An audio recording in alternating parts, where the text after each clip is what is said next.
Hello, everybody, and welcome back to Only Stupid Answers. This is the show where we answer your questions about movies, TV shows, comic books, Pride, Kickstarters, and queer comics. That's premieres. Premieres. We've got a lot to talk about today. My name is DJ Wooldridge. With me, as always, is Roxy Stryer, and we have a very special guest today. Say hi to the kids at home. Hello, thanks for having me. I'm so excited to be on this podcast. Thank you for having me. I'm stoked. Tell everybody who you are and where they can find you and what you're up to. All right. Well, I'm Kat. Most people know me as Comic Uno. I've done comic reviews for a very long time. Also a journalist. I've worked for Repop's Popverse currently. I've worked for IGN, Newsarama, TV Guide, Fandom.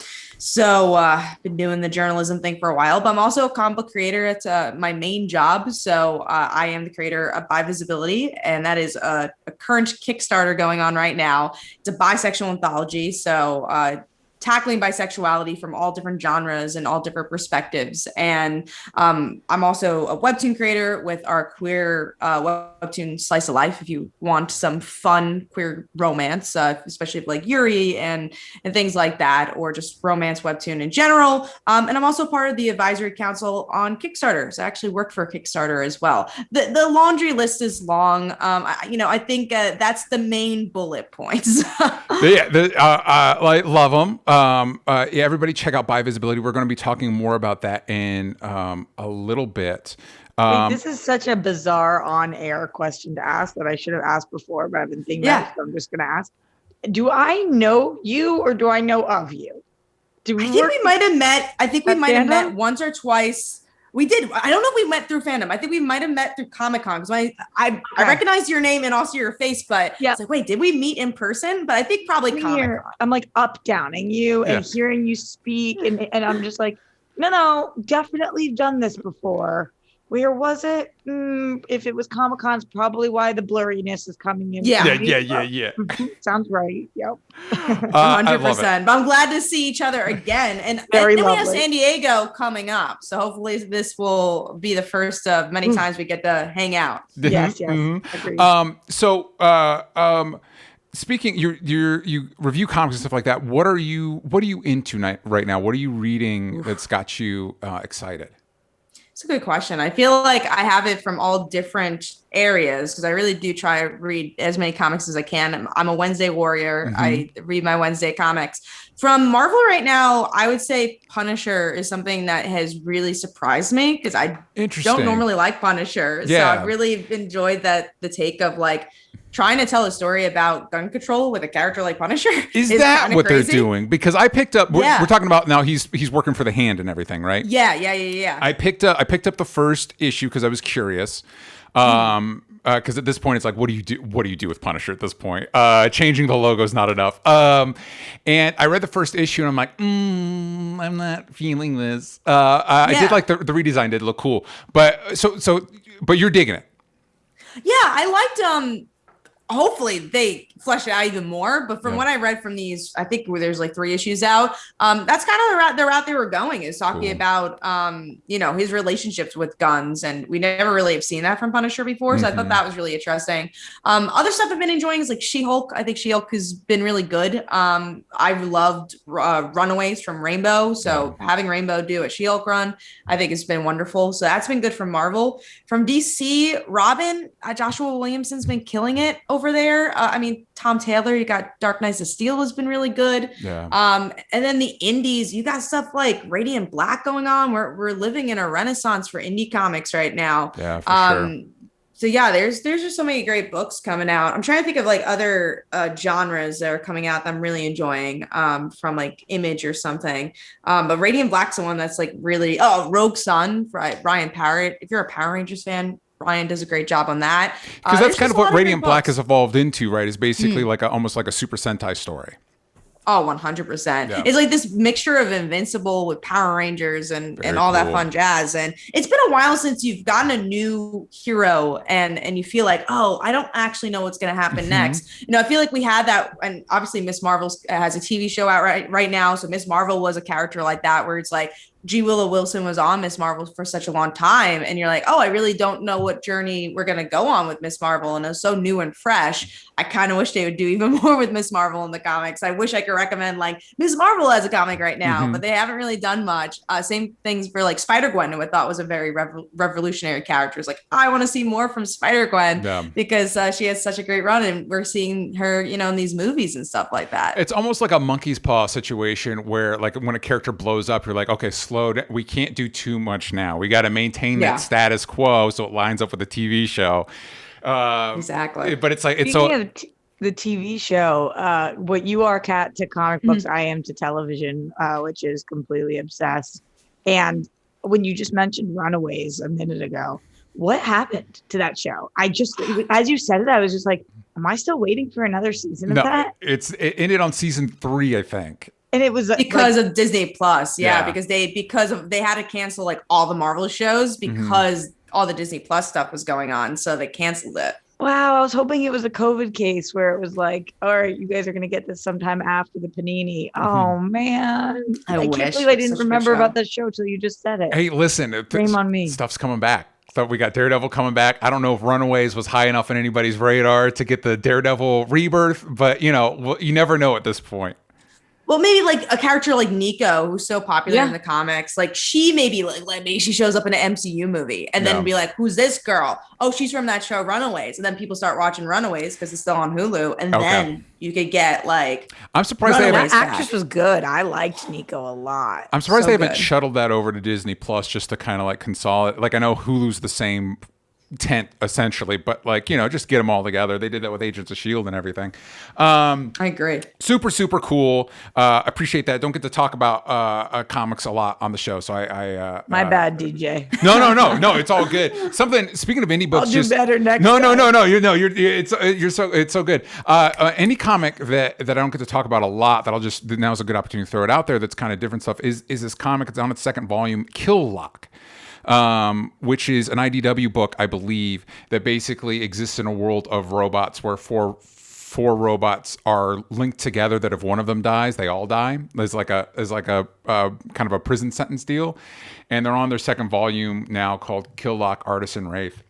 And it's really fucking good. Like, it's really good. Like, it's a really good book. So for anybody looking something outside of the superhero stuff, and for me, Kat, you can help me. I always mix it up. Yeah. Is it the Cy-Spur X-Men comic? Is it Knights of X or Legion of X? Which? Legion of X. Legion of X. Great. Yeah. Love it. Love it. That's my favorite of the X books right now. Cool. Comics. Love them. We're going to talk about more of them. But Roxy, we'll touch on this briefly. We'll talk about it more in the after show. I want details. But you also had something very exciting this week. You went to your movie premiere. I did. It was 2 nights ago. But it feels like it's still happening because the amount of love and support that I have received via text message has been incredible. If you guys can see my place right now, I feel like a celebrity. I have like 6 bouquets of flowers. I've never had that in my whole life. And if I talk too much about it, I'll start crying. But it was really cool. The movie was Always Lola. You remember DJ last summer. I went to go shoot in Ohio for several weeks. I did not remember it was this was one of those situations when you said the premiere was happening. I'm like, wait, when time. When? Crazy, super crazy. And I think that the team behind the movie wanted everybody to be able to go to the premiere locally. So they submitted to an awesome festival called Marina Del Rey, which is just like right around the corner from us.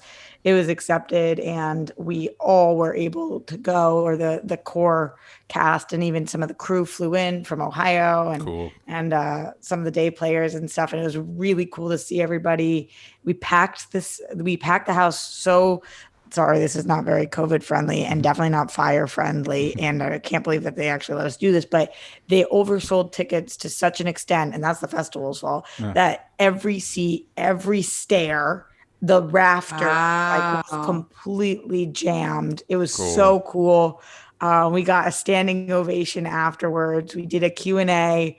This was my favorite part of the entire experience. Was the movie went really well, and then they did a Q&A afterwards. And I didn't speak in it because a lot of the other people were speaking about me and like little things I did on set to make their experience better. Like I did some handwritten notes for people to try to get them in character before, or made mixtapes for people. And it was like just so people were so kind about that, and I felt helpful, and it was great. I like to feel helpful. So it was really, really cool. And people liked it, and they liked me. So that's awesome. It went great. I'm stoked. You're obviously just at the beginning of your festival circuit. Do you know when the kids at home might be able to see this movie? Right. That's the question of the hour, DJ. Okay. Yeah, I figured. Actually, this hour we have a lot of different other questions. Oh yeah, so many. But it's a question of an hour. Mm-hmm. I have no idea yet. Here's what I'm guessing, and obviously, I think that because same as you, DJ, most of the projects I work on, I'm the producer, I'm the writer, I'm all the things. Yeah. So I have a lot of information on this project. I was cast as an actress, so I don't have the things. You're not privy to the things. But what I think is that they are going to make a festival run. I think that they're going to submit to some other festivals. If I had to guess, we shot in Ohio, so typically you'll submit to festivals where you shot, or just other local festivals, or whatever festival they see fit. And I know that they're working currently with. They hired a insert job title here that I'm not sure about. Distributor man. Oh yeah. I say man because I think his name's Brian, but or something like that. Yeah. Bob, Bill, whatever it was, it's a distributor person, and that person then tries to package and I think sell the movie to either a production company or a service, and then when that happens, people at home will be able to see it. I feel 99% confident that at some point this will be on a service that people wherever they are can sit and click play on. When that's going to happen, I have no idea. Cool. We'll keep you updated. Everybody stay tuned. We will let you know. Before we get any farther in the episode, of course, please give us a 5-star review on iTunes. We love it. Please and thank you. Write a review. I'll read it on the show no matter what you write, as long as you give us 5 stars. If you listen on Spotify, we ask a question every week. Last week's questions was what Toy Story spinoff would you like to see? Christopher Chow says, Mr. Potato Head, make it a queer trans coming out story of them coming out as non-binary, the non-binary Potato Head. Yashu Wazalewski, I'm going to say Rex or Slinky. Rex because give Pixar another shot at a dino movie, and Slinky because Pixar seems to thrive with ideas that seem different and out there. And Ray Alvarez comes in with the correct answer. I didn't know until I read Ray's response that was the correct answer, but it is the correct answer. Before I give the correct answer, I want to know from you all. Kat, we'll start with you. We just got Lightyear. If you were to give another Toy Story character a spin-off, who would it be? Oof. I still need to see Lightyear because I need to see the kiss. I liked it. I know it's getting a little bit of flack. I enjoyed it. I'm a little behind on my happening movies. with Lightyear? I don't even know this drama. No, it's not. Well, I mean, there's the invented culture war drama. That's what I'm talking about. It's just a lot. It just seems that people are bummed on it because they're not crying like other Pixar movies. And it's like, yeah, I get, but like even like we talked about, even the kiss. No. So there is stuff with the kiss, but that's cultural bullshit. Okay. Yeah. Sure. But yeah, no, I'm excited to see the movie at some point. I also like Rotten Tomatoes. I mean, not that you have to listen to Rotten Tomatoes at all, but sometimes I'll look to see, what are critics thinking? Yeah. I know it's like a 70 or something. Yeah. And I'm like, all right, whatever. But yeah, I'm a little behind, like a week behind on some movies because I want to go see Elvis. Black Telephone I was going to see yesterday. Didn't get to see it, but I was like, all right, I'll go see it this week. But anyways, answering your question, I probably would want to see Bo Peep because she was a rock star in that last Toy Story. Yes. So I think that'd be cool. Yes. I love that. I love that idea. Roxy, Toy Story character to get a spinoff. I was so worried you were going to ask me the same question, DJ. And immediately I thought, I cannot even think of other than like Mr. Potato Head. I mean, you could do some like hysterical little short film. I cannot think of a single Toy Story character where I'm like, what is like Slinky? What are we going to do? Yeah. What are we going to do? Maybe Jessie. Yeah, I know. Last time I said Jessie, but I thought because Andy and Jessie came from the same place, maybe we could do like a Andy and Jessie both of them, but then they didn't know each other. Yeah. So it's already problematic, DJ, when I'm trying to lay it out in my head. Yeah. Not the bad kind of problematic, the kind of problematic where you just literally don't know what to do. So I love Bo Peep in the last one too. I think that was a great answer. Maybe one of like a more villainous character. That'd be funny. Yeah, they do have how they got so hardened. Yeah, we do have a few. How about Barbie and Ken? That'd be good. I mean, we're getting that movie. We got a Barbie movie.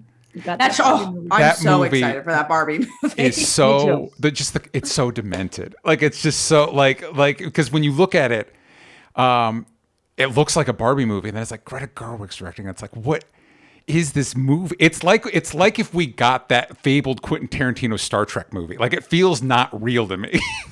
Are you seeing all of the memes of Ryan Gosling as Ken and then as any of his other characters essentially? I've seen like one or two. Pre-breakup, post-breakup, pre-pandemic, post-pandemic. Like everybody who's writing about it, every single one of those has made me laugh. Every single one. Obviously, I feel like it's safe to say I'm not the target demographic for a Barbie movie. But one thing I appreciate that makes me like attention to details there is I love in that picture with Ryan Gosling as Ken that they have his arm cocked at the Ken angle. Like I think his hand is in his pocket, yes. But it's like, yeah, it's the Ken. That's Ken's arms. That's what they do. I love it. DJ, here's why you might be the target audience, because Simu Liu said this is the best script he ever read. What does that mean? Actors say that shit all the time. Actors say that shit all the fucking time. Yeah, but Simu's new to the game in a way, not brand new to the game, but new to the game in a way that I don't feel like he's playing.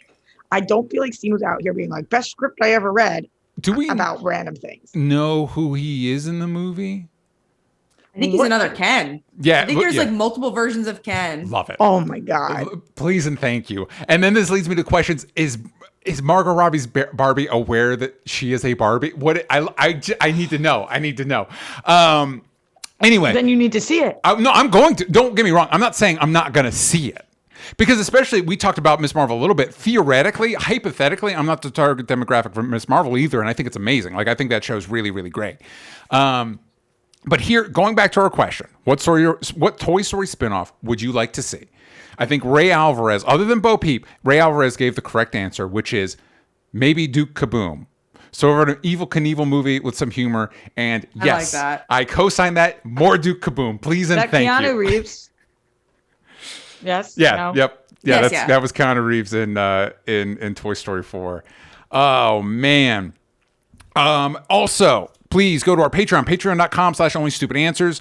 Over there, Roxy and I do a show called What We're Into, where we talk about all the things that we can't fit into this show. We're going to be talking about Herogasm. Oh my God, I'm finally glad people saw it. I figure, so that's the one you've been talking about. Yeah, but I also didn't want to say for a couple reasons. I didn't want to hype people up, and I also thought people would think like, oh, because of Herogasm. Actually, no, like Herogasm barely blips the radar for me on that show. It's everything else in that episode. Like that episode feels like the climax of so much of what the show's been working towards in a lot of ways that it just, anyway, we'll talk about it I can't wait. I was shocked by the ending, which was probably the least shocking part of the episode, but shocked by it. So but there's so many shocking, so many things that the show has been teasing out that like, you're getting it now. God damn it. The scene with Herogasm didn't shock me. You know what shocked me? The bit with A-Train. That whole scene was like, oh my God. Oh my God. Anyway. The way they showed us that was baby. Something I am unfortunately going to think about when I go to bed. Yeah. Yeah. It'll haunt you. Add it to my list of things that I never want to happen ever. Yeah. Please don't. I don't live in a world with a speedster, but if I did, please don't let that happen. Also, I do a show with Sal from Comic Pop where we're going through all the Spider-Man movies and shows. We are currently in Spider-Man the Animated Series, and we just wrapped up Alien Costume Part 1, so we're going to be doing Parts 2 and 3, so that's very exciting. And of course, I will be totally remiss if I didn't mention that my Kickstarter, HELLBENT, is ongoing. If you go to hellbentcomicbook.com, we're doing really well. We passed Roxy last week. We had going towards our first stretch goal. We hit it, so we have more pages. So now we are working on our second stretch goal, which all of our physical reward tiers come with a sticker. that sticker will now be glow in the dark if we hit our second stretch goal. And we are within spitting distance of our second stretch goal. I think I did the math, and if we get like 20-ish people to grab either the collection of volumes 1 and 2, the print collection of both volumes, or the collector's edition, we'll have hit our second stretch goal, and I'm excited to reveal our third one. So I want to thank everybody that's checking that out, hellbentcomicbook.com. And if a sticker doesn't glow in the dark, is it even a sticker? Is it even a sticker? We don't know. Oh man, I'm so excited to hit that stretch goal, and I just thanks to everybody that's backing it, and that is going to be my segue into Kat's Kickstarter. But first, ad breaks. Oh, we're back, and Kat, I feel like it's safe to say that you're a Kickstarter expert. Do you feel like that's safe for me? I think so. It's so hard to use such a big, strong word, but I think so. I'm gonna. You know what? I won't be humble. I say I'm a Kickstarter exactly. Listen, we live on the internet. There's no half measures. You either love something, you hate something. You either know nothing, you're an expert. You're an expert. You got your comic on there right now by Visibility.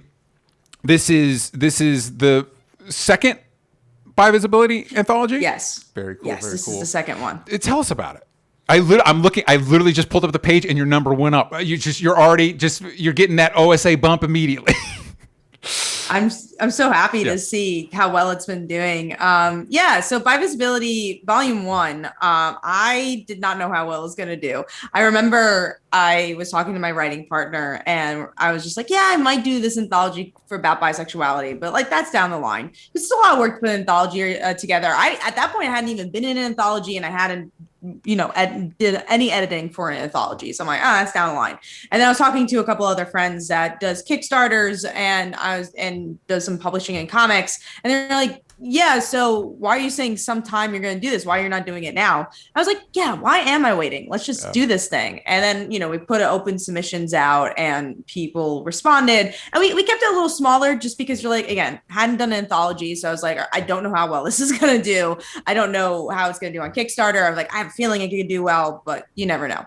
So we made it like 44 pages. So it was like, a little bigger. Yeah. It's double sized like a Marvel book. So we had 9 stories in there. Blew up. It really is what made me a Kickstarter expert is this book. So it had 1,300 backers, about $30,000. And then we're like, yeah, of course we're going to do another one because I feel like we didn't have an opportunity to tell everyone's voice. And there's so many different stories you can tell about bisexuality. I think it's just so diverse. And we just, again, wanted different voices. We had a lot of female voices in the first story.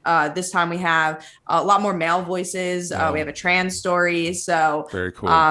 Actually, our assistant editor is trans as well. So just a lot more voices in this one. And we were able to make it about 100 pages just because we did so well for the first one. And we were able to make our budget a lot higher. Our first one was $10,000. We made this $25,000, which is exactly what we need for like shipping and stuff like that. My writing partner is also an accountant by day. So we know the numbers of how much we need. Oh my God. So helpful. I picked the right writing partner. So he's an accountant. So we like literally every number we needed to really shipping, printing, all that stuff. We're like, this is how much we need. So, this volume I'm super proud of. We launched it on Tuesday. So normally we'd launch on Monday, but it was a holiday. So we launched on a Tuesday and we were doing well. I was telling DJ, it's so hard to determine how well you're going to do because the first day you're always going to have people that just, like your content. Yeah. So it's like, all right, are we going to do well throughout? And luckily now we're getting to the weekend. That's usually when things start to slow down. We're still getting backers and we're still in a good speed of backers. Like I would say a good speed for, a by Visibility book is like a couple every hour. And we're still doing that, which is really nice. And we still haven't pulled all our tricks. And I think that's kind of something you have to do with Kickstarter is not pull all your tricks in one day. So we still have our backer kit emails that we're going to send out. We only updated, I think, 2 campaigns to say, hey, this is live. Yeah. So we still have a lot of tricks up our sleeve as well, which makes me feel confident and nice about this Kickstarter. And what's nice about an anthology is that you have so many people sharing it. So, it's not just you, it's a team. And I do a lot of other comics where it's just like 5 of us and, the pushing it is a little differently. So Yeah, just super proud of this book, and I'm glad it's doing well, and I'm so happy for what it represents. And I think it's definitely a topic that we don't see enough on Kickstarter or media at all. Yeah, absolutely. And it's cool to be doing this, obviously, during Pride. And it's also cool with books like this. Like I know with my comic, HELLBENT, I co-wrote it with a good friend of mine, Jana, who's trans. The lead protagonist is a trans woman. And so it was important for us to get female artists, trans artists, queer artists from all different, not the typical a comic book team of a bunch of white dudes. Just so, if for no other reason that it be authentic, what was your experience? Because I know for us, not that the talent was not out there, but because there's just in this industry, there's just there's so much more white guys in there. Finding where that talent was a little bit trickier. How was your experience getting this group of creators together? I think it's just like a mosh posh of different things. So I would love to say it was just a submission form, but it wasn't. Like after we had the submission form, we went to certain creators that we really liked. Like I had, Pat Shand, who's done a lot of stuff within queer comics, and on Kickstarter, I was like, oh, cool, I'll talk to him. And I know his wife also writes comics. So I was like, I'll talk to her. Yeah. So, and also just some of our artists, we have like Lisa Sturl, Christiana, I actually do think actually went through the submission form. But Kendall Good, some of these people, I just went and said, hey, are you interested in doing this? Especially the artists. Like I just had people on my list. I was like, oh, these are people I really like. Yeah. And from the diverse voices, I mean, I'm just lucky one of my writing partner's sibling is the assistant editor and is trans. So I was just like lucky I have a really good friend in my life that has that perspective. And I was like, and just graduated. I was like, do you want to do this? I know you like want to get into publishing and stuff, and just like kind of lined up perfectly. Because I really wanted desperately just different voices on this. And then I had somebody I went to my master's class with, who actually did apply, but also just loved his voice. And, it was from a Black perspective. And I was like, I just wanted all different types of voices. And again, some of the stars didn't line up on this one, luckily enough, but there were some hunting you had to go through as well. So I think it's just a mosh posh of both of them. Well, can you talk about your hesitancy at the beginning to do it now that you were convinced by supporters and friends, like, okay, maybe now is the time? When you're looking back on that, are you thinking like, okay, they were right, it was the time, I should maybe start thinking about other things that I've been dragging my feetsies on? Or how does that make you feel? Oh, 100%. I think a lot of times where I'm like, oh, it was someday. I remember I just wasn't out on the internet. So that was another thing. So I was like, oh, I got to come out on the internet, which wasn't like a huge deal, but it's a post you have to make. So I was like, oh, I have to do that. But then also, it's just like, I was like, oh, I have so many other projects. Why is this the one? But now when I have an idea, I'm like, no, this is what I'm going to do. I have another queer story I've done because of By Visibility. And we have, I think, close to 40,000 subscribers. And we just hit our year anniversary, and it's doing really well. We're actually gonna be talking with Webtoon in like a week or so. So it's like, it's been crazy roller coaster, because that one moment is like, oh, I should do this. And I feel like every opportunity that has come in the past year is because of By Visibility, being part of the Kickstarter Advisory Council, 100% because of By Visibility. And then we're gonna have a hair anthology. So we're gonna in July, we're going to open submissions for this, where it's going to be about people's perspectives of hair and like their relationship with hair. So I don't know if I would have done that a year ago, because of like, oh, I could do that later. But I've always had a relationship with my hair because I've had curly hair. I'm like, I'm sure other people do too. If you're trans, or if you've had cancer, or, men balding, whatever. I just think there's so many stories to be told there. I'm like, oh, that's a cool anthology I've never seen before. Maybe people could dig deeper. And my house phone's ringing. House phone. I know. Hey, it makes the cable bill and the internet cheaper if you get all three of them together. Yeah, they want you to have it so desperately. They're like, but if people use it, they call your house. No, phone? just the spam. Yep. Every single time spam calls, like every 3 hours, mm-hmm. You're like, here's spam. And it literally says spam on the ID. Yeah. It just drives me nuts now thinking about a house phone, because they know where you are. Yeah. If you call my cell phone, you don't know. I feel like I know your address right now. Roxy, I hate to do this. I think somebody knows. I think they don't tell. No, I can't hear you. Mm-hmm. It's like when people are freaking out, like the vaccine's going to put a chip in you. Like, my dude, they don't even need to do that, my guy. You're overthinking things so much.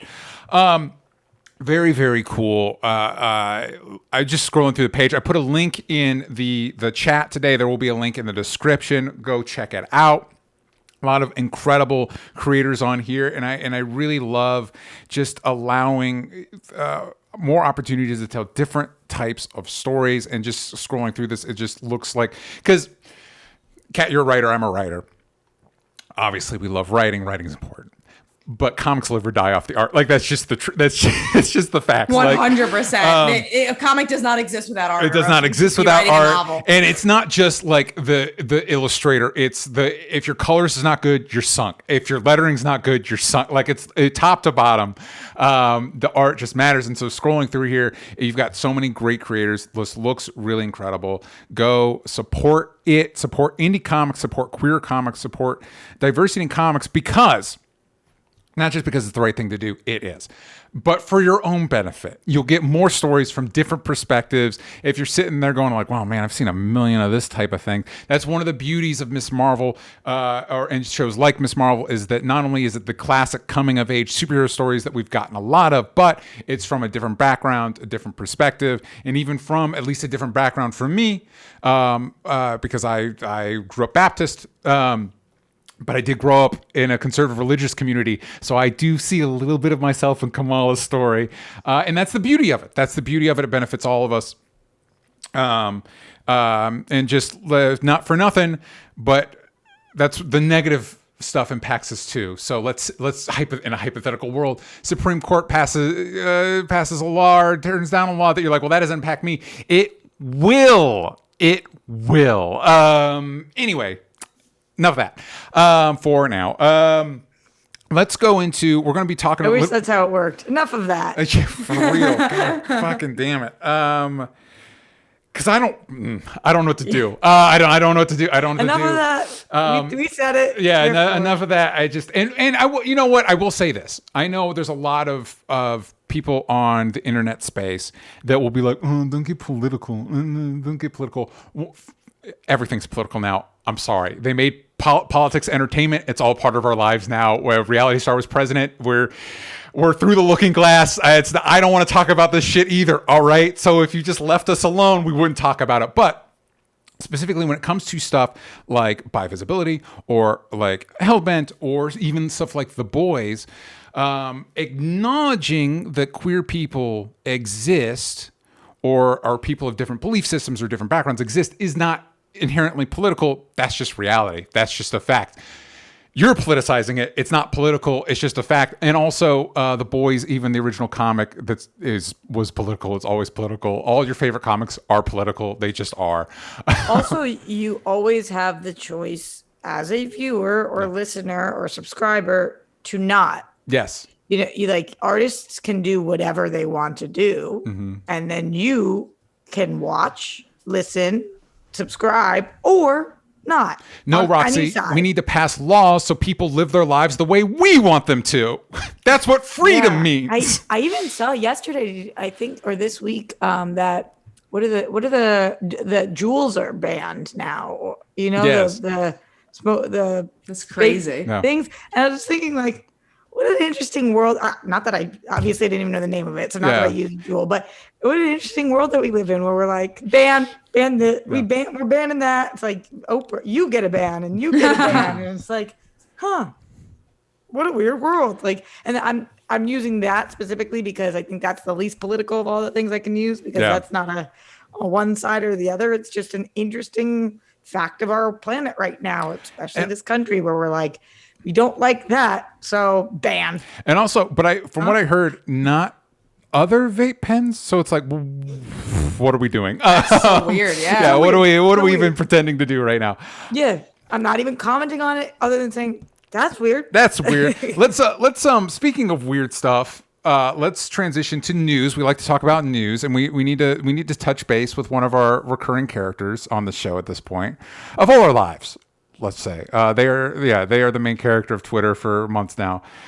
I texted Roxy yesterday. We touched base the day before we film to figure out what we're going to talk about. I'm like, I don't have anything for news. And in the back of my brain, I was like, weird that we're finally a week where we're not going to talk about Ezra Miller. And it's like they heard me. It's like they heard, and we got a report. I read it at Rolling Stone. I don't know if they're the ones that dropped it. Oh, fuck. The title of that Rolling Stones article. Oh, let's pull it up. I don't have it in front of me right now. Guns, bullets, and weed. Ezra Miller housing 3 young children and their mother at Vermont farm. It's crazy. You read that and you're like, what do we do? It has to be The Onion. Cannot be. What? Guns, bullets, and weed? Like, first of all, I just stop with the weed. Stop with the weed, bro. Stop with the weed. Not stop. Roxy, he has more than 2 plants, and according to let's pull up Vermont law. Hold on. World, stop clumping weed in. The weed helps with the other things. I take it out of your title. Yeah. So annoying. How no effect on anything else. You're just being trolls. But fine. Guns, bullets, and weed. Ezra Miller housing 3 young children and their mother. What's happening? And I thought we couldn't find Ezra. And now they are housing. Now I found, like, what has Ezra's life been for the last 10 years? I need details. What's happened? And that's kind of the impression you get. So a lot of this article is apparently, and this is actually connected to the Hawaii story. Apparently there was a woman in Hawaii who was part of an abusive relationship. Then I guess Ezra flew to their compound in Vermont, where apparently, according to the story, there's just guns lying around. The child put a live round in their mouth. You're talking about the 1-year-old baby. Yeah. That's my understanding of the story, and it's one of the. So a couple thoughts when I was reading this. One, to your point just now, it's like this is just a peer. Like this isn't just this has clearly been going on for a while, and people have known. Somebody has known for sure, and decided to keep that information to themselves. Cool. Thank you for that. I wonder what Act 3 of this saga is going to be, because I feel like this is Act 2. Are we in Act 2? Is this the that kind of that almost feels optimistic to me, Kat. Like when we look at our government, I'm like, this is Act 1. This is as bad as this is the Act 2 to Act 3 where we all rally and get things back on track, right? And it's always like, no, but there's no bottom. You're not gonna. This isn't a movie. You're not gonna hit bottom. But the other thing that stood out to me is like the previous story, where it seemed like the parents that were filing whatever against Ezra were misgendering their child. And stuff like that, where with this husband, that the stuff you hear about the husband and stuff like that, it's like, oh, like, again, I have no problem believing that bad parts about Ezra in this. Ezra is a problem. I think we've established Ezra's a problem. But that doesn't let this guy off the hook. Like, he might be abusive. Like, looking at it, it's like, this might be an abusive, and I don't blame the mom for not wanting to be in contact with that. It just might be messy from top to bottom. There might not be good guys in this story, is what I'm getting at. Who could be the good guy? Well, I think the parents in the previous story and the father in this story are trying to present themselves as the victims of Ezra's wilding out. And it's like, yeah, I'm not sure you all are blameless in this. I don't know. I haven't met you. In the Takata story and in the Massachusetts story. Yeah. Well, then the Massachusetts story is that they might just be victims. That actually might be. But like, it's just because of the way. That's the one with the actual underage 12-year-old currently being groomed. Well, and it's not. They said it was like my impression of the story was just a part, and that's the other. I don't know. This happened all in like 2 weeks, right? This is all stories within the last 2 weeks. Kind of. I think so. Timeline wise, 2020, Ezra chokeslams the girl to the ground on video that we saw. That was in Iceland 2020. Yeah. Then March 2022 was the first arrest in Hawaii. And right around that time, between that and the second arrest in Hawaii, was the Instagram Mad Goose Wizard video about the KKK. God fucking damn it. And then You know what you did. Yeah. Okay. That's what we need to do. We need to trap Ezra Miller and we need to release them like a rabid animal on the Supreme Court. We just need to like unleash them.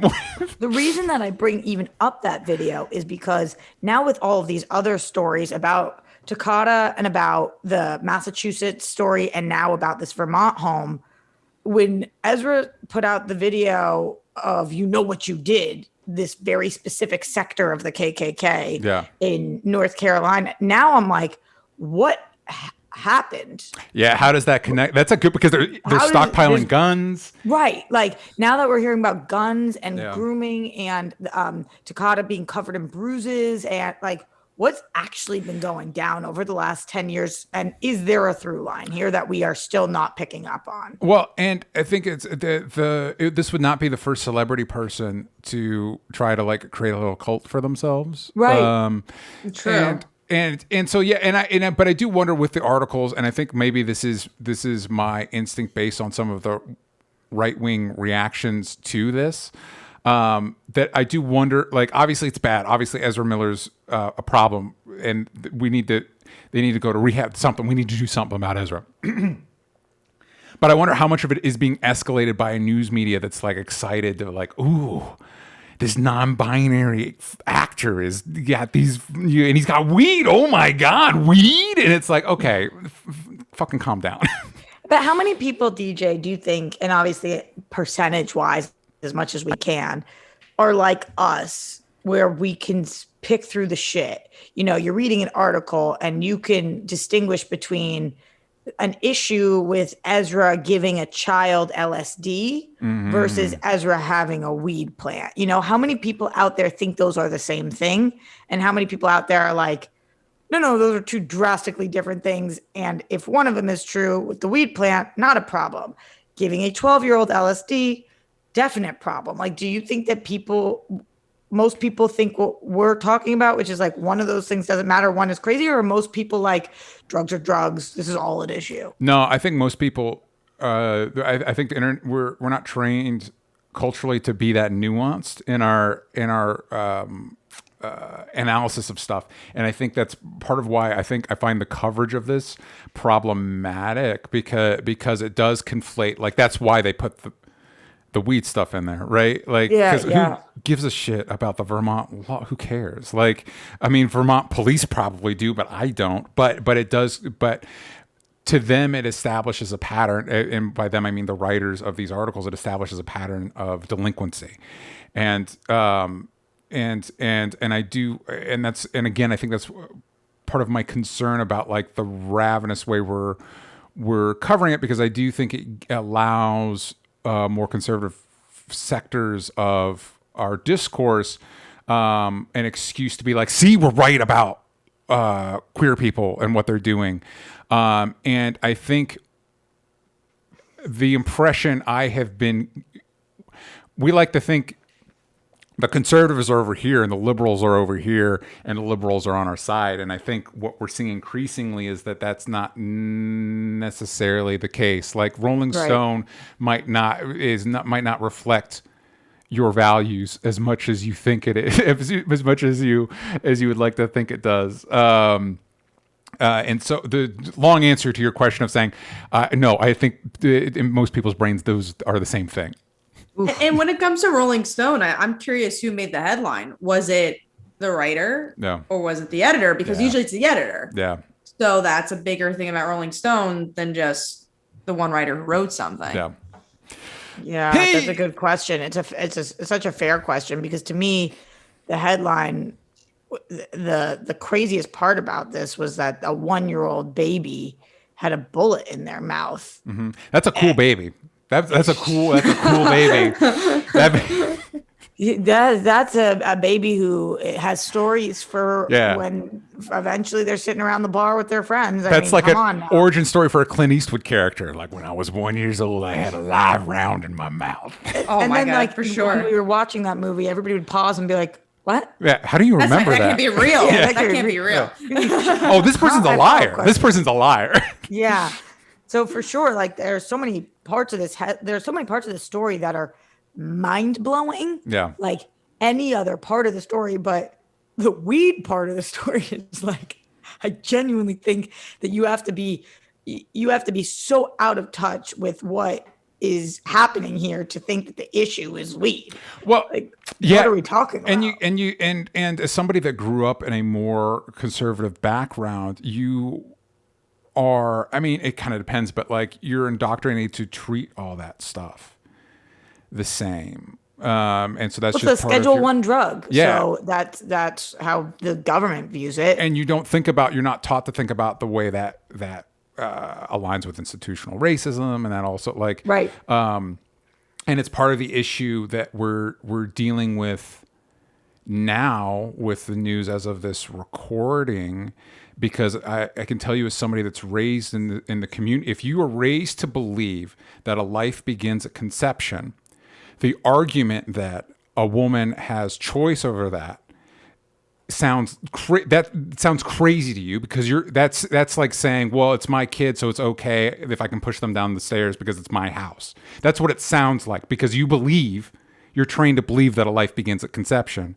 And that's why this is such a wedge issue, because to a certain group of the country, now it sounds like the other group's advocating for murder. And so now you can say anything you want about the opposition side because they're advocating for murder. It doesn't matter that that's not true. It doesn't matter that the Bible doesn't care about that or talk about that. It doesn't matter that it's not scientifically accurate. None of that matters, because again, weed is a Schedule 1 drug. You know what I mean? It's like you're taught like it's the reality you live in. That's why people like, that's how people believe that the earth is flat. Like, God fucking damn it. We can't convince people that the world's not flat. It's not flat, right. Like it's 2022. What the fuck? So we can crazy. see it from space. I kind of want, like, if you are a flat earther, anybody, I just like want you to start walking. Yeah. Like that should be if you want to believe that, then I think you need to dedicate the next 50 years of your life to walking. Yeah. And just talk to me about how that goes for you. And this is completely hyperbolic, and I'm getting into internet language here, but like my brain sometimes goes to, can we just all give them a state? And like I think of like Texas or Florida. Not that there are not liberals there. There are more liberals in Texas. There are people in certain states just because of how big Texas is. But like, just give them. Listen, we'll give you that. You do whatever you want. You want to believe Earth is flat? Fine. You don't want an abortion in this state? Fine. Everybody doesn't feel that way. Come out to literally any other state. You do whatever you do. Everybody that feels this way. That's their choice, right? Yeah, you do they you. Have choices. Yeah, you do you in that state. Hence we will let choice. you be, and we'll see how it turns out. Okay, we'll see. The one rule is y'all don't get nukes, and I feel like that's how this whole plan falls apart. Like, well, no, we need nukes. But otherwise, listen, you don't get nukes. Yeah. We've made the decisions here. Yeah. But back to the Ezra stuff. Sorry, we're off the rails. Because we are an entertainment news show first and foremost. What does this mean for us? Well, interesting. There was reports last week, I think, that one of these days in the last few years, where Warner Brothers was finally like, I should have pulled this up too. I don't have it in front of me. Was finally like, listen, no more Ezra after the impression I was given was after the Flash movie. Although I did pull a tweet here from Mark Bernardine, who I think made a solid point. I said this on the most recent Fat Man Beyond. Warner Bros. Needs to spend the money and recast and reshoot. Yes, it will cost them another 75 to 100 million, but the film they currently have is likely unreleasable, definitely unpromotable. And I know we've talked a lot about this, Roxy. Has this... what do you think? What are they going to do? So when we say words like unreleasable and unpromotable, okay? Yeah. The unreleasable part is not factual. Anything's releasable. Yeah. If you are a big studio, it is releasable. Now, whether or not people would see it is an interesting question here, because to be honest with you guys, and I don't know if this says positive things about me, I think it probably says negative things about me. If Warner Brothers releases a Flash movie with Ezra Miller in it, I will see it. Yeah. I think because it's a Flash, and because it's so hard, because like it's such a difficult question of art in person. Right. But it's like, yeah, it's the Flash. You're probably going to go see it because you want to see where the next DC movies are going, whatever. I'm a DC diehard. Exactly. That's me. And so, but at the same time, if there was an indie movie with Mel Gibson in it, I would not see it. So I'm not sitting here and advocating for anybody to do anything other than what feels right for them. Yeah. But I feel like when we talk about unreleasable, I think most people, and I don't know this to be a fact, but I think most people would probably still go see The Flash. But because of the second part of that sentence, that it's unpromotable, not as many people would know that The Flash was even coming out. Yeah. Because you can't do billboards with Ezra's face on it. You don't even know, even if this wasn't going on, are you confident that they would show up for promotion? Right. You can't put Ezra on a carpet, obviously, right now. You can't do a press junket. I mean, you can't. Although it would be hilarious to see them like running down the red carpet with all his little entourages the cops are chasing behind them. Like, there's just no world in which you can do any promo with Ezra for the Flash movie at all. Not visually, not like nothing. You can't do anything. So how do you promote them this movie? And therefore, less people will see it because it isn't promotable. It's not that I think if they did promote it, less people would see it. It's that they can't promote it, so less people will see it. So I'm with the person who tweeted it. Did you say Mark tweeted this? Yeah. I'm with Mark on this one because if it costs you $100 million more to do reshoots with, say, Dylan O'Brien, who I feel like is the most popular name right now, or Grant Gustin, or whatever it is you decide to do, I think you could get a little more creative and have a little more fun with casting on this one. But fine, those are the two names that keep popping up. Yeah. Then you're still going to make money. You're still a Flash movie. Yeah. You're very likely going to make $900 million on this movie. So say it goes from costing $200 million to $300 million. Oh, boo-hoo, Warner Brothers. Woe is you guys that you lost, that you only made $500 million on a movie instead of $600 million on a movie, or whatever the figures end up being. Like that. Fine. Yeah, exactly. And you and I say that because that makes common sense to us, but we're not the shareholders, Roxy. No, we're not. We're not the shareholders. And we don't care so much about, the shareholders don't care as much about common sense. Based on, I don't know, I've never been a shareholder, but the impression I've been given. Cool. Well, you know what? I'll keep updating on the story because it will go on until the heat death of the universe. Let's do another quick ad break and we'll be right back. All right, we are back. And before we go, I want to spend a little bit more time. We were talking about it for Kat's Comic by Visibility. But Kat, before I let you go, we have a question here from Leonard Kim. Ready. What are Kat's thoughts on the queer representation we've seen in comic shows and movies up to this point? That is such a nuanced question. That is such a good question. I'll start with like the TV shows and stuff like that, and then I'll go to comics. I think at TV, we are in a better spot with representation. Agreed. I mean, we have like stuff like Heartstoppers, and I mean, we had Runaways. That was a great show with some queer representation too. I hope to see, even bigger studios do things. Hopefully Disney listens a little bit and listens to their staff and starts doing some more queer representation, because I think that's such a big mogul that needs to start doing things. But yeah, I think queer representation is better on television, and I hope it gets even better as we go along. Comics, I think it's good, but the reactions are where you're at, where it's like, oh my god, it's such a black hole when it comes to that sometimes. And I won't say it's perfect. I think like I've been enjoying like Tim Drake's bisexual journey, but then it's like I don't get enough pages with him. You only had those short stories, but he's getting an ongoing book, so I'm very happy to see that step. Tim's my and then fave.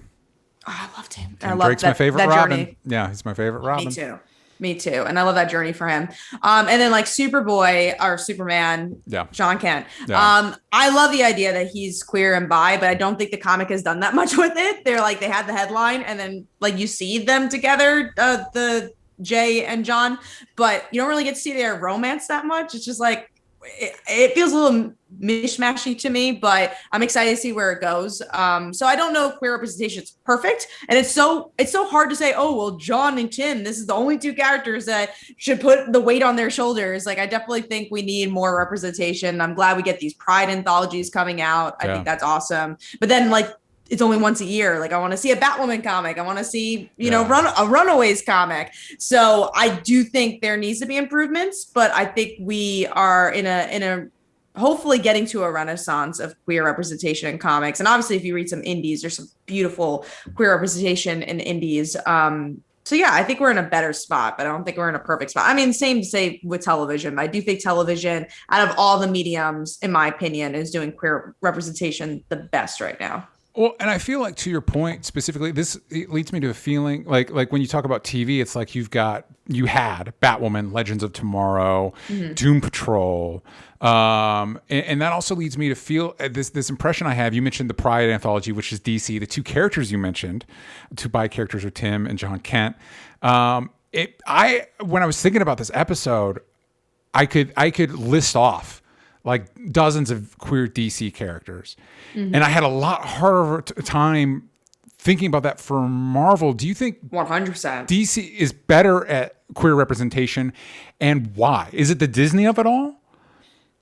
That's such a good question. I would think DC, I think they're better at it right now. I would say like Marvel, like 10 years ago, was doing it more though, because you had North Star and then you had Carolina and characters like that. So they were doing it better a couple of years ago. But it's so interesting because I remember I read Marvel's Anthology last year and I was like, oh, this was pretty solid. You got Black Cat and she's bi. But then you read her ongoings, like, wait, they're not really doing much with this. Okay, that's interesting. And they've always gave like hints that Kitty is bi, and they even made her kiss a girl, and then they're like, we're not gonna talk about that.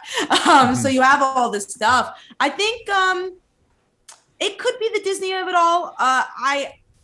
I think right now Marvel needs to step it up, because when I read their Pride book this year, there was so few characters that actually have a story right now. Yeah. But in DC, they were like, well, if you want to read Superboy, he literally has a book every month. If you want to read Tim, he has an ongoing, and he's literally the secondary character in the main Batman book. Harley right Quinn's one of our biggest characters. Full stop. Yeah, Harley, it's like, and they're doing it with Harley. Like we get to see them, see her be queer. Then we have the Harley animated show, which she's super queer in. So I think DC is definitely doing it better right now. And I do think Marvel needs to step it up. And it might be the Disney of it all, because obviously all the conversations in the past couple of months with the gay stuff with Disney and, preventing some of the things that their crew wanted. I hope they're listening. I really think it's important for them to, I don't want to say get on board, but like to just give better representation. The thing is, like, because there is the argument always like, oh, they only did this for a headline. And I hate when those fans, because they're wrong most of the time, are proven right. Because sometimes it does feel like it's just for the headline and they don't actually care about the story. And I'm like, no, this is not helping anybody, because you're just proving the naysayers right. And you're not actually giving representation to the people who want it. You're just giving us a moment, not a full story. And that needs to be improved. Across the board, from comic books, movies, books, television, like every form of media, what is your personal favorite representation of a queer couple or queer character? Love that, Roxy. Great question. Oh man, I would say honestly, you just mentioned Legends of Tomorrow, Ava and Sarah from Legends, because they were not, I don't want to say toxic, but there's a lot of times in CW romances where they like don't communicate, and like for episodes, they just don't talk. So you're just like, there's always an issue with the couple. You never get to see them as just a couple. And I think Ava and Sarah did such a great job of, they had problems. They talked it out. It was not like, there was definitely drama sometimes, but it felt like real drama. And I just love their relationship and their representation. And it's such a shame the show ended not on its terms, because I think it just was such great representation. And honestly, just like, not even just for queerness, it was just really good representation of how to do a romance on television. Yeah, just with the characters. Like there was a really long period of time where people would ask me, who is your favorite DC character? And I would say not of all time, but currently, like White Canary, when Sarah Lance just came on the scene, so electric, and like everything that she did. Although I do feel like with her and Ava, I do wish that they did highlight some of their differences more. Like sometimes I felt like they were looking in a mirror, and I was like, y'all are too perfect. That was a problem with a couple characters on Legends, because then you had Ray and Nate. It's like, are you all the same dude? Are you all the same? Are you guys the same? Yeah, we need some nuances here for sure. It is cool though that in 2022, as opposed to when I started having these conversations, because I'm somewhere on this rainbow umbrella. And when I started having conversations about this in 2010, 10 when I started hosting shows, and they would ask me about like my favorite bi couples or anything. It was such slim pickings, and you would like rack your brain. I mean, like at that time, I feel like Glee was doing a decent job, and that was kind of stopped there. And now I feel like it's really cool that even when the representation of the media is not perfect, at least it's more abundant and it's like more normalized, which is nice to finally not feel like there's one gay couple per every 10 shows. So you have to like that couple or else you have nobody to like, which is better now that there's more things, like even articles like best and worst of the queer representation in the media, because there is a best and there is some that we don't like as much, as opposed to just like having to like everything because it's all you got. Yeah. 100%. And I think that's only been in the past couple of years, really. And it's kind of crazy to say that. But I'm so happy that we have that. And I hope we continue to get just good queer representation and good queer characters, even if it's not just about their queerness, like just good queer characters. Yeah, for 100%. sure. For sure. Like even shows like Mythic Quest that I got DJ on, where it's like, that's cool, man. Like every show now is just like, Sex Education is such a good one. Oh, hell yeah. It just has so much representation where you're watching a show and you're like, these are just people and the show's fucking bomb. And that's how you make a good show. I watched this show. I just finished it this week called Shoresy. That's a spinoff of the Canadian comedy Letterkenny. And I've heard great things about Letterkenny. Yeah, Letterkenny's What's great. What's the spinoff called, DJ? Shoresy. It's on Hulu. Well, I've not heard of this yet. You just stumped me, DJ. Yeah. And it's a spinoff of a popular character from Letterkenny. And it's interesting because it's a very like irreverent trash talk. It follows hockey players in Canada. But they made a point of the other lead is Indigenous. A lot of the other characters are Indigenous. And I was reading an article on it. And they were talking about how it's like, well, we're talking about, and I do not know Canadian hockey, so I am just relaying to what I read in the article. It was basically like, well, we're talking about hockey in this part of Canada. There's Indigenous people. Like, that's just the reality of like, so we're either telling the story or we're not. If we don't include them, we're actively removing them from the story. And so the Indigenous people factor in a lot. And Letterkenny, one of the actresses on that show who actually showed up as, I believe it's like called the Deer Woman in Reservation Dogs. She's a consultant on Shoresy. And it's not, Shoresy is not a very preachy show. It's not like a topical show in that sense. But I feel like it speaks to a very important truth about representation. And something I was mentioning on earlier, it's like, you're just reflecting the world that people live in. Like Marvel made a lot of hay out of the fact that we're the world outside your window. We're not DC. We're not dealing with cities like Gotham or Metropolis. We're in New York. And queer people exist in that world. Like if you're talking about the world outside our window, like people, that's the reality of it. So it's not even preaching. Like it's just reality. Just accept the reality we live in. That's all. And we definitely need to see more queerness from Marvel. I mean, that's definitely one thing. It's just like, oh my God, I need more. And it's so interesting. This is from the comics, but I don't know if they'll adapt it into the show. But Miss Marvel, Zoe's character, she's queer. Like that's her whole story. Yeah. There's no hint of it yet in the show. And I was like, oh man, that would be such a good opportunity. Mm-hmm. Yeah, exactly. It's remind Zoe's the rival. Yeah, she's like the bully character. Cool. Maybe if we get to spend a little bit more time with her. So before we go, we're running a little long. Before we go, Kat, any final thoughts? Any last things you'd like to share? No, just that this is such a cool opportunity. I loved hearing you guys talk and just how you break down media. So thank you for allowing me to be a part of it. So remind the kids at home about where they can find Bi Visibility and everything else you're up to.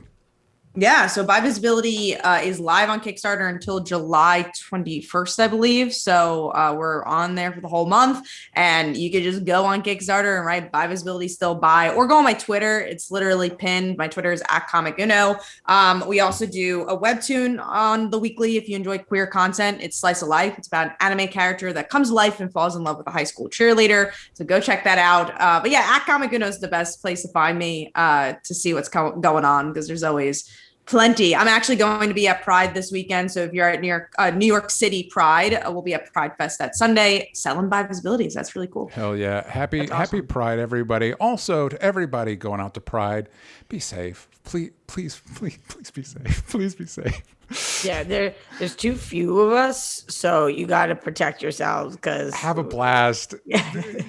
Shine your light and just take care of yourself. And And anybody out there not Pride just wants to keep those people safe, go do that too. Go support. And have fun. Yeah, and have fun. Have fun. Sorry, I'm bringing in the dad injury here. Like, hey, make sure you just be aware of your surroundings. Did you pack your water? Did you pack your water? Before you leave? Make sure you get to take a couple protein bars. Stay hydrated. Roxy, remind the kids at home what you're up to. All the things everywhere at Roxy Stryer. I'll keep you posted about all the other stuff we're doing. The World Girls podcast, Bitch Out of Water. Don't forget to check it out. A lot of cool ones that we've done recently. The most recent one, we've talked about Darina being poly, but this week we had her focus on talking about being in a 10-year marriage and not just getting married, but staying married and what that looks like. Because a lot of people do shows where they focus on the wedding, but then we don't hear like, how the fuck do you stay married to somebody for 10 years? And what does that look like? So that was a really interesting episode, especially for a single dweeb like me who has not been able to figure it out. I was like, yep, writing notes down. Don't stay mad. Okay, got you.